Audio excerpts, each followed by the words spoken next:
네, 안녕하세요. 엠트렌드 구독자 여러분, 염승환 이사입니다. 예, 제가 좀 오랜만에 또 이렇게 찾아뵙게 됐는데, 요새 날씨가 좀 제법 쌀쌀한 것 같아요. 뭐, 사실, 며칠 후에는 또 굉장히 거의 온도가 거의 0도 가까이 떨어진다는 얘기도 좀 들리기도 하던데, 또 이제 환절기 감기 조심하시고요.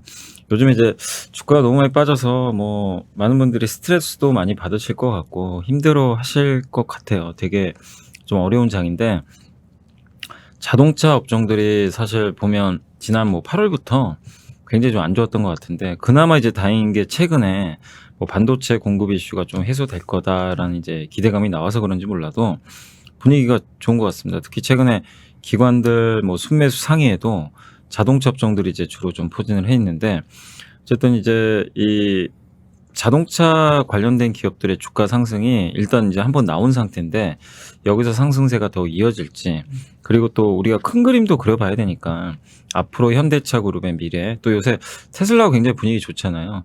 과연 이제 현대차도 테슬라 정도의 퍼포먼스를 보여줄 수 있을 것인지, 그런 것들 한번 이 방송에서 좀 고민을 한번 해결을 해보도록 하겠습니다.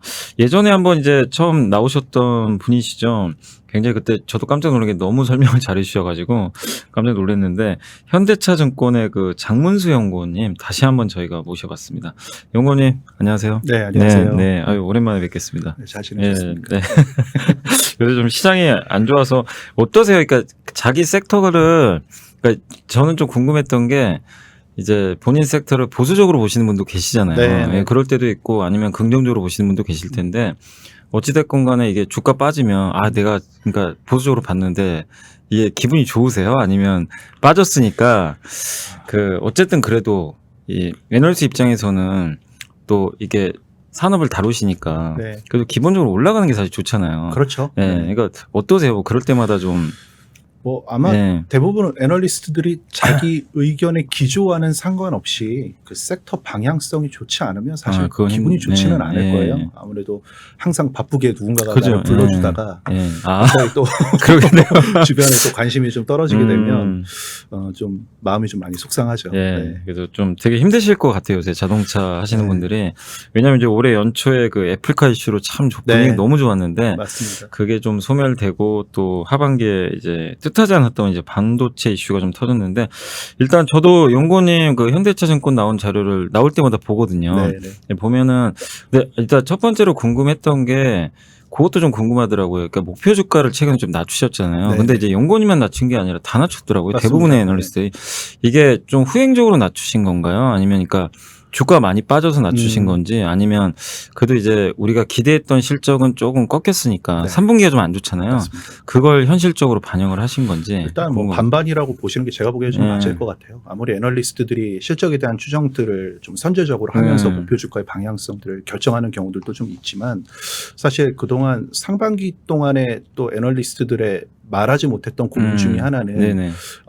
뭐 좀 가격 자체가 예전에 놀던 수준보다는 좀 많이 위에 올라가 네. 있다라는 부분들에 대해서 또 어떻게 풀어나갈 건지에 대한 고민들이 아마 좀 있었을 거라고 생각을 합니다. 어쨌든 말씀하신 대로 뜻하지 않게 2분기 5월 달이 저점일 거라고 네. 생각했었던 반도체 맞아요. 공급 예. 차질이 9월 달에 델타 변이 확산에 따른 이 동남아 음. 지역에서의 어떤 이슈들로 번지면서 전반적으로 이익에 대한 회복 눈높이들, 그다음에 그 볼륨 회복에 대한 어떤 궤적들이 생각했던 것보다는 조금 꺾였다라고 꺾였다. 보시는 건 맞을 것 같아요. 그러니까 사실 이 말씀에 혹시 오해를 하실까 봐 제가 좀 걱정이 되는 게, 항상 모든 주가에 대한 예측은 지금을 기준으로 사실은 지금, 합니다. 예, 왜냐하면 내가 어저께 봤었던 게 높았는데 지금 낮아졌으니까 지금 기준으로는 안 좋게 봐야 되는 그죠. 거냐라고 이제 오해를 하실 수는 있는데, 그 사이에 이제 주가는 애널리스트들이 어떤 의견을 냈는지와 무관하게 현재 어떤 업황들을 반영해서 주가는 어쨌든 주저앉아 맞아요. 있던 예. 상황이었기 때문에,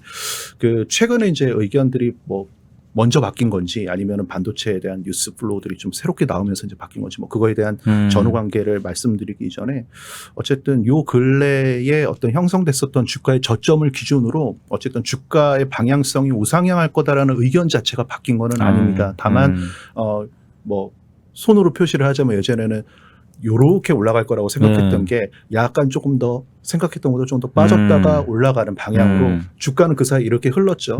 그것들을 이제 생각을 해보면 그 우리가 바라봤었던 요때 눈높이와 요렇게 됐을 때 눈높이가 약간 괴리는 좀 보인다. 네. 그렇기 때문에 그 기준으로 저희들은 보통 12개월, 6개월을 기준으로 네네네. 목표주가 제시를 드리다 보니까 네. 이거에 따른 눈높이가 좀 조정됐다라고 이해를 하시는 게 조금 더 네. 도움이 되실 것 같습니다. 그럼 이제 용건님 보시기에는 그 이제 목표 주가를 이제 대부분 뭐 비슷하게 좀 낮춘 상황인데 이게 결국 또 언제든지 바뀌면 또 올릴 수도 있는 거잖아요. 맞습니다. 근데 그 네네. 포인트들을 생각하고 계신 게 있나요? 혹시 이제 목표 주가 만약에 상향을 한다면? 일단은 좋아질 수 있는 부분들은 네. 저희가 이번 1년의 사태들을 좀 겪으면서 네.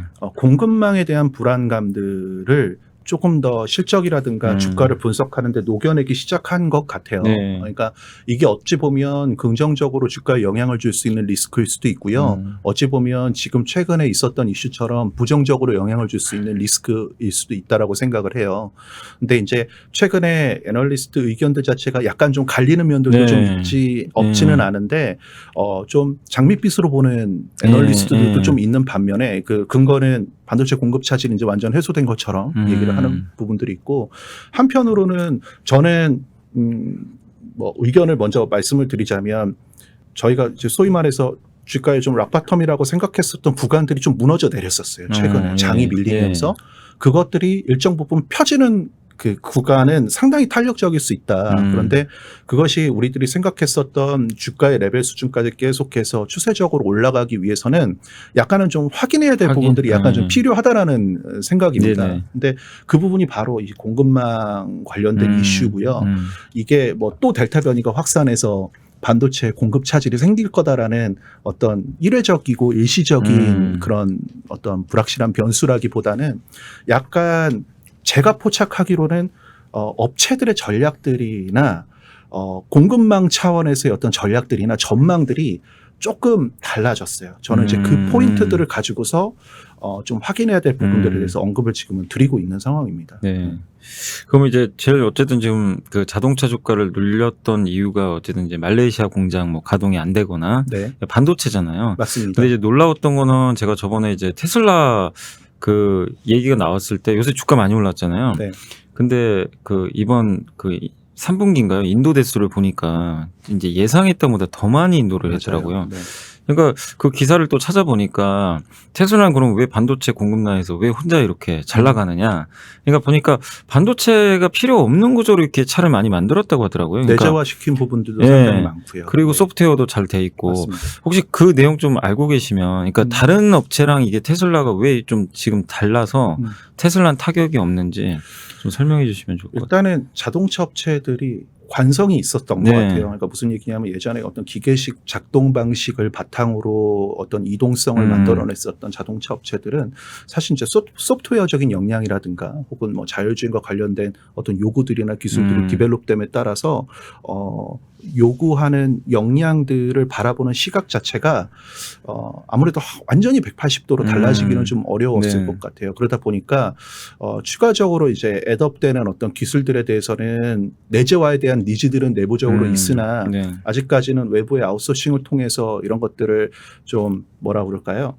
현실화시키는 네. 것들에 조금은 약간 치우쳐져 있는 어떤 서플라이 정책을 갖고 있다라고 한다면 테슬라 같은 경우는 기본적인 태생 자체가 전기차 업체고 네. 소프트웨어를 통해서 다양한 비즈니스 모델에 대한 확장을 기본적으로 갖고 있었던 업체이다 보니까 기본적으로 이렇게 신규로 뭐라 그럴까요? 좀 추가되는 어떤 기술들이라든지 혹은 이게 전자식이나 어떤 소프트웨어적인 측면에서의 어떤 기술들을 대하는 자세 자체가 기존의 완성차 업체들하고는 좀 달랐다고 보고요.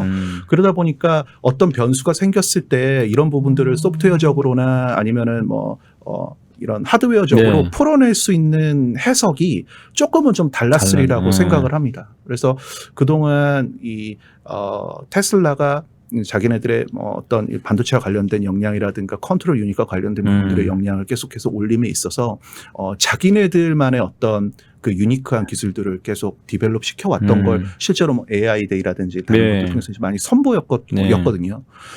근데 아직까지 완성차 업체들은 이런 것들을 어떻게 하면 밖으로부터 조달받아서 안전재고를 어떻게 네. 쌓고 어떻게 내가 이 재고를 안정적으로 가져가야 내가 이제 제조하는 데 손익을 좀 좋게 가져갈 수 있을 것인가에 아직은 좀 포커스가 맞춰져 있다 보니까 이런 인식들이 지금 이번 일을 계기로 전환돼가는 과정에 좀 있는 거고 테슬라 같은 경우는 어떻게 보면 외부 변수에 대해서 좀 적절하게 잘 대응한 부분들이라고 생각이 들어요. 네. 그래서 이런 부분들이 1년에 있었던 이런 공급망 이슈를 대하는 어떤 방식이라든가 이를 통해서 내보여진 어떤 실적의 차이들을 만든 좀 가장 근본적인 이유지 않을까라고 저는 생각을 네. 하고 있습니다. 그럼 용원님 보시기에 어쨌든 이게 차량용 반도체가 이제 우리가 모든 투자분들이 이제 빠진 이유도 다 알고 한데 네. 결국에 이제 최근엔 좀 개선은 됐잖아요. 네. 뉴스를 보면 뭐 말레이시아 후공정 반도체 공장들 가동률도 많이 올라왔다고 하는데 네. 그러면서 뭐 미국의 뭐 포드도 좀 오르고 했는데 근데 일각에선 또 보면은 뭐 공급망 이슈가 이게 당장 해결된 문제가 맞아요. 아니고 몇 년 이어질 수도 있다. 맞아요.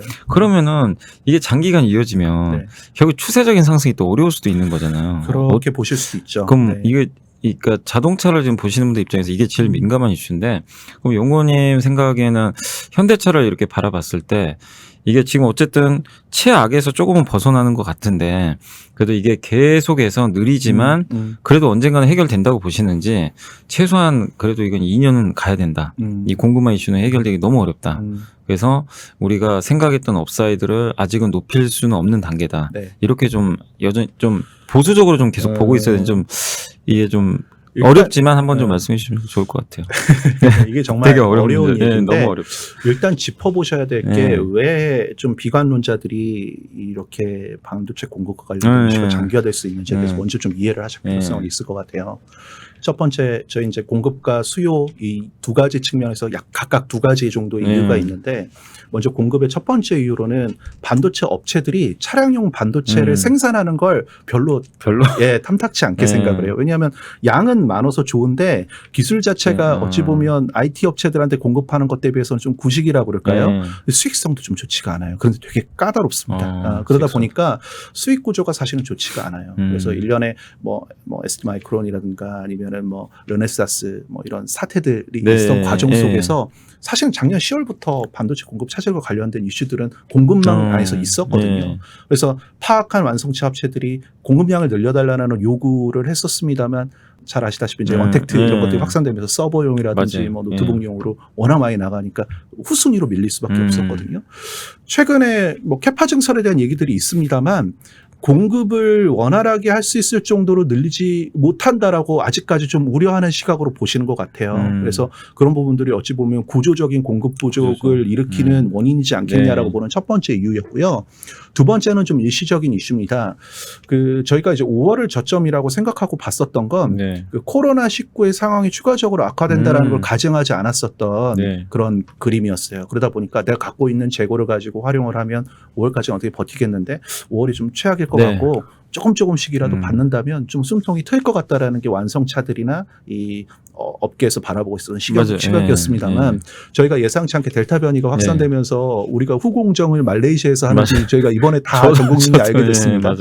그러니까 뭐 사실 처음 터졌을 때도 금방 돌아설 거라고 생각했어요. 왜냐하면 뭐 델타 변이에 대해서 우리가 모르고 있었던 것도 아니고 백신도 맞고 있고 이걸로 경제 셧다운을 하면 얼마만큼의 부정적인 영향이 있는지도 경험을 했기 때문에 일시적일 거다라고 생각을 해서 9월 달 이 델타 변이로 문을 닫는다는 뉴스 플로우들에 대한 완성차 업체들의 대답은 일시적일 것이다라는 거였거든요.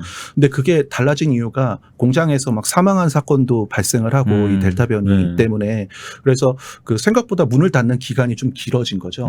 근데 5월 달하고 상황이 달랐던 게 이때는 그래도 안전재고를 쥐고서 그다음에 완성차들의 재고도 어느 정도 쥐고 있는 상황에서 이 상황을 대응하다 보니까 생산은 좀 안 돼도 재고를 좀 소진하면서 혹은 뭐 생산도 정말 중요한 거는 가지고 있는 재고를 가지고 좀 십실반 대응을 하면서 했었던 상황이 9월 달은 달랐던 거예요. 정말 타이트한 반도체 재고나 정말 타이트한 완성차 재고 저는 이렇게까지 낮은 완성차 재고를 본 적이 없거든요. 2008년 이후 제가 가지고 있는 데이터 안에 이런 데이터는 없습니다. 그러다 보니까 정말 체력이 약해져 있는 상황에서 공급망 이슈가 탁 터진 게 제가 보기에는 이번에 조금 더 크리티컬했었던 것 같아요. 근데 다행스러운 건 최근에 뉴스플로우도 그렇고 저희가 이 뉴스플로우가 아니었다 하더라도 이게 장기간 될 거다라고 생각하고 보시는 시각들은 없기 때문에 적어도 이 두 번째 이유는 해소되면 저희가 좀 우려했었던 약간의 타이트한 공급 수준으로까지는 올라올 수 있을 거다라는 기대는 할 수 있죠. 물론 그 이후의 불확실성에 대해서는 제가 말씀드릴 수는 없습니다. 수요 측면에서 두 가지 이유 중에 첫 번째는 전기차랑 자율주행차에 대한 요구들이 늘어난다는 거예요. 그러니까 똑같이 맞아요. 10대를 팔더라도 반도체 들어갈 일이 예전보다 많아졌다는 겁니다. 그리고 두 번째 이유가 최근에 제가 좀 확인하고 싶고 포착된 어떤 공급망에서의 변화라는 부분들하고 일맥하는데 네. 예전처럼 완성차 업체들이 넉넉고 이 상황을 대응하지 않는다라는 게 되게 중요한 이슈예요. 그러니까 이게 무슨 얘기냐면 저희가 지난 상반기 때 도요타랑 현대기아차가 되게 대응 잘했거든요. 네. 그건 너무나 잘 알고 계시죠. 다른 북미계 유럽계 업체들은 다 만신창이가 됐습니다. 그 이유들이 뭔지를 살펴보시면 저희가 뭐 저스틴 타임, 저스틴 시퀀스 뭐 말이 좀 어렵기는 하지만 재고를 가져가지 않는 거예요. 물건 바로 받으면 바로 조립해갖고 바로 만들어서 몇 시간 안에 차를 만드는 겁니다. 왜냐하면 공장 안에다가 이런 것들을 쌓아놓고 관리하는 게 비용이라고 생각하는 거죠. 원가 절감 때문에 그렇습니다. 그래서 미국계나 유럽계 브랜드들은 반도체 공급 타격에 그대로 노출이 됐는데 일본 업체랑 한국 업체가 상대적으로 잘 버텼다라고 평가가 됐거든요. 실제로 그 이유를 살펴보시면 일본 업체들은 한번 경험이 있어요. 동일본 대지진 터졌기 때문에 뭐가 이상한데? 야 재고 싸. 이게 된 겁니다. 현대차, 기아차도 사실은 먼저 얻어맞았었어요. 기억하실지 모르겠지만 작년 2월 달에 중국산 와이어 하네스 때문에 공급 공장이 쉬었던 거 기억하시죠? 기억납니다. 그것들을 보고 이거 재고 이렇게 가져가면 큰일 나겠는데 물론 뭐 성과가 좋다라는 걸 근거로 반도체 업체들한테 뭐 적당한 양을 요구해서 그리고 다변화된 공급처들 때문에 상대적으로 좀 안정적이었었던 부분들도 있었습니다.만 기본적으로 그런 게 영향을 잘 받았어요. 근데 그것들이 이제는 일본 업체나 한국 업체들만의 전략이 아니게 됐다는 겁니다. 그러니까 미국계 브랜드들이나 유럽계 브랜드들도 100대를 만들겠다라고 했는데 120개의 반도체를 요구를 하는 겁니다. 이 상황이 모든 완성차 업체들 공급망에 지금 새로운 서플라이 정책으로 적용이 되면서 반도체 업체들 입장에서는 서로 많이 달라고 하는 이런 지금 상황이 됐다라는 거죠.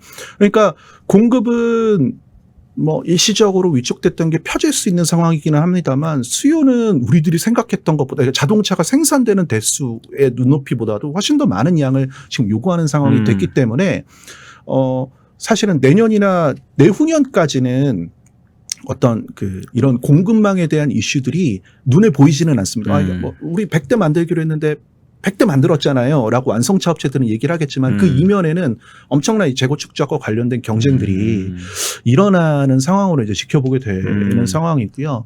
그러다 보니까 뭐 수요는 여전히 뭐 견조합니다. 하지만 만드는 족족 이것들이 뭐 충분히 공급이 원활한 상태로 우리들이 이해하기까지는 조금 확인이 좀 필요한 부분들이 있지 않을까라고 생각하고 있고 실제로 이제 저보다 훨씬 더 훌륭한 분들이 이제 자동차에 대한 수요들을 전망하시는 대표적인 기관들이 이제 뭐 IHS나 LMC라고 아마 뭐 관심 있으신 분들은 리포트들에서 많이 참조하는 자료를 보실 겁니다. 여기서 내년과 내후년, 심지어는 올해 3, 4분기, 그다음에 내년과 내후년까지의 수요 전망치를 대거 낮췄어요.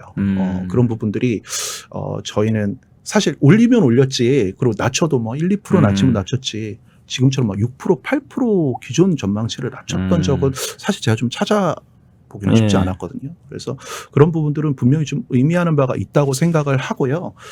그런 것들이 실제로 어떻게 뭐 펀더멘탈이라든지 주가에 작동하는지도 좀 확인해 볼 필요성이 있지 않겠나 싶어서 저는 이제 이런 논조를 좀 말씀을 좀 드리고 있어요.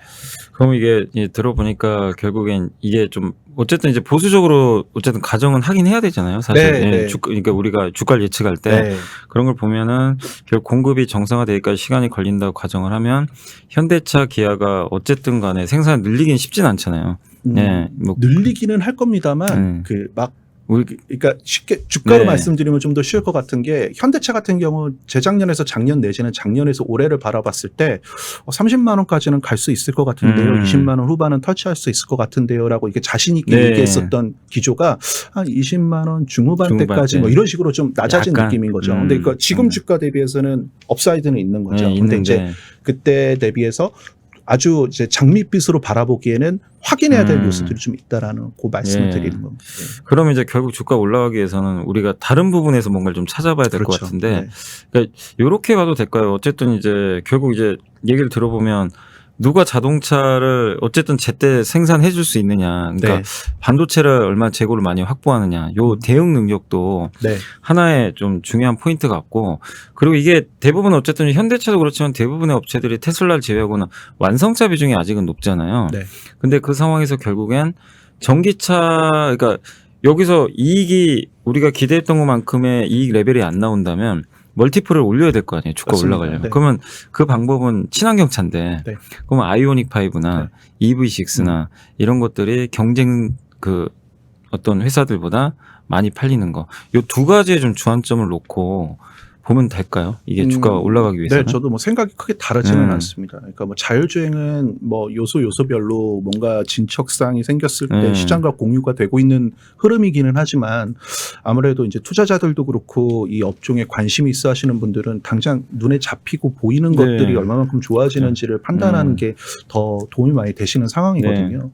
그러다 보니까 최근에 뭐 현대차가 뭐 발표를 했었던 그 뭐 탄소 중립에 대한 비전이라든가 뭐 수소 사회를 위한 어떤 비전을 선포한 부분들을 통해서 공유가 됐었던 어떤 친환경차에 대한 전략들. 그러니까 사실은 큰 그림은 탄소 중립을 어떻게 달성하겠다라는 네. 부분들이지만 친환경차에 대한 내용을 빼놓고 얘기할 수가 없거든요. 네. 그런 부분들이 기존에 발표했었던 현대차의 비전 대비해서도 훨씬 더 강도가 높아졌었던 부분들, 그다음에 경쟁 업체들이 발표했었던 일련의 여러 가지 발표 내용들 대비해서도 상당히 좀 파격적이었었던 네. 부분들이 있었기 때문에 지금 이제 매크로 이슈, 이제 반도체 때문에 나타난 어떤 매크로 이슈 때문에 눌려 있었던 부분들이 일정 부분 해소되는 구간에서는 주가 회복 탄력성을 좀 기대해 볼 수 있을 것 같고요. 그런 부분들이 충분히 시장 안에서 좀 이제 구체화되고 논의가 되면서 예. 그 밸류에이션에 대한 업사이드를 좀 얘기할 만한 기회들은 좀 있을 것 같아요. 저도